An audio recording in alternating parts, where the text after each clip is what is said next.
Okay, let's move on from that. I want to talk about the trade deadline a little bit, or LeBlock did.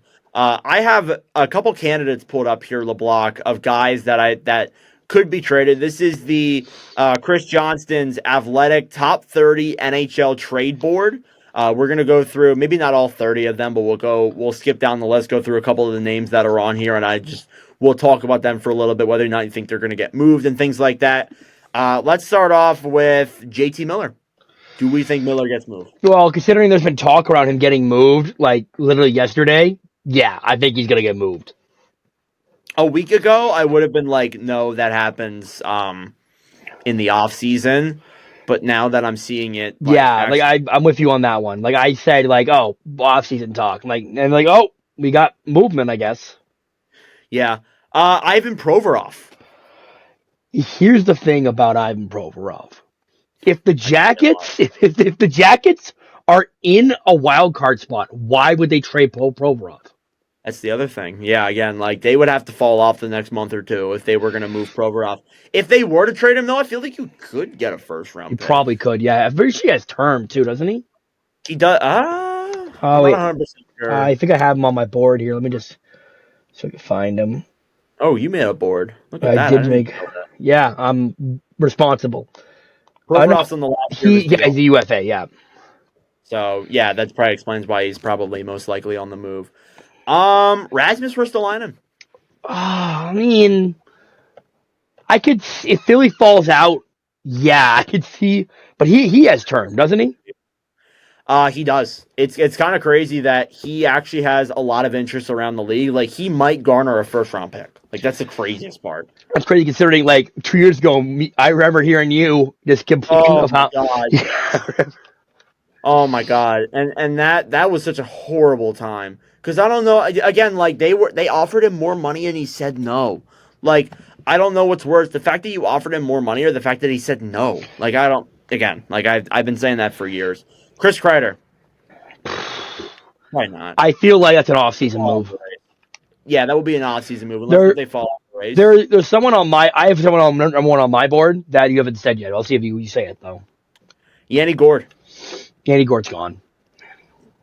I feel Yeah. like he can garner probably a second round pick. I don't. Has he really even worked out with the Kraken? Andy Gore, we're looking at 16 points on the year. Oh my God. Yeah. Since he's come to Seattle, he has not been. Yeah, 35 games, 6 points, 6 goals, 16 points. Yeah, his numbers have decreased over these past couple of years. Who's the guy you have on your board that you want to Number discuss? one, I got Brock Nilsson. Yeah, Nelson for me would be interesting. That would be if Lou really is like, yeah, we got to nuke this. I do want to say the Islanders are currently second last in the Eastern Conference. They are. So again, Lou still thinks this team's a contender. Marcus Pettersson, I think he probably gets traded. Yeah, if they're doing a fire sale in Pittsburgh, he'll probably be one of the first dominoes to fall. Yeah, if they're really serious about that. David Savard. Once again, this is the thing. Honestly, you're Montreal, you probably could trade him and still be in the race. Yeah.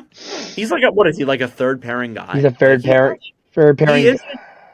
he is he's more or less that. 10 points in 35 games. Uh UFA, he only makes 3.5. So you could potentially but retain on him and get a higher return. John Gibson. Gibson, I feel like off-season move. Yeah. Trent Frederick.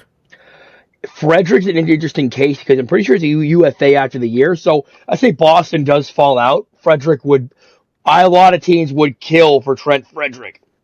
I think the only way that a thing like that will happen is if the Bruins make a bigger deal for somebody. Like, for example, not saying this would happen, but JT Miller. Like, that's an example. Like, if they were to go out and get someone else, I feel like Frederick would go back the other way, possibly.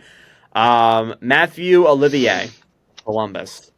Once again, if Columbus, I mean, they could probably trade Olivier. Is he the defenseman? He's a right forward. wing, He's ringer, like yeah.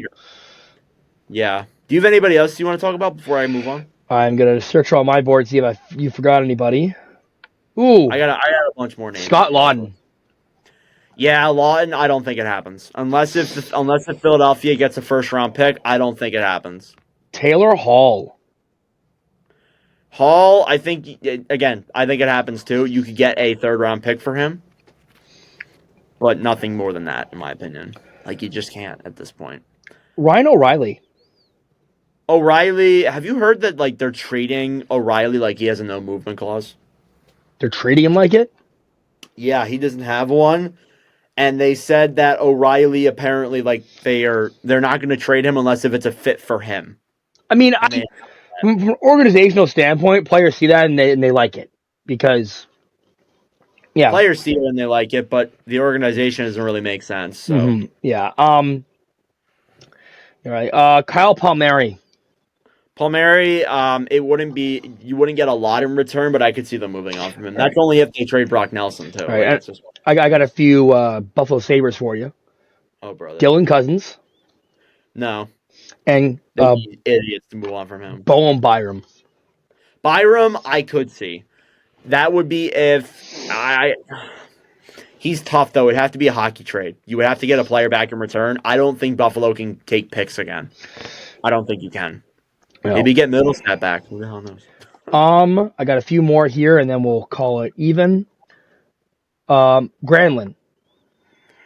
Granlund, maybe. We talked about him earlier on the show. I could see that happening, but at the same time, it would be a matter of like, does he have term or is this his last year? Granlund. I can tell you in a sec. Yeah. UFA.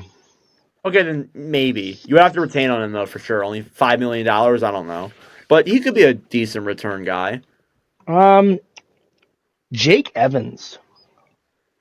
They might even keep him around. Honestly, we'll have to see though. They might keep him around. And You'll have to gauge the market for how much he really has to offer. Nick Bukestad.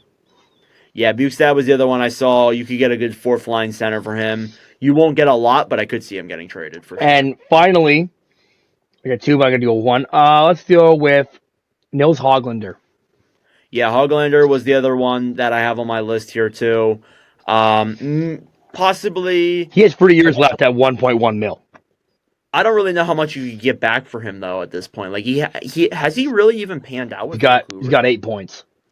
Yeah, so he has not been like again like since he's come over to the NHL, he has not been the greatest. Last year he was alright. He put up 24 goals, 36 points, but He needs to change his scenery. It seems. Yeah.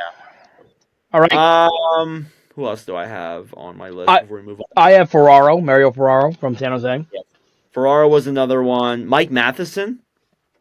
That's a guy who is he a UFA after this offseason? I'm pretty sure he's another instance of if they're out of it. If you trade Matheson, you're putting all your faith in Lane Hudson.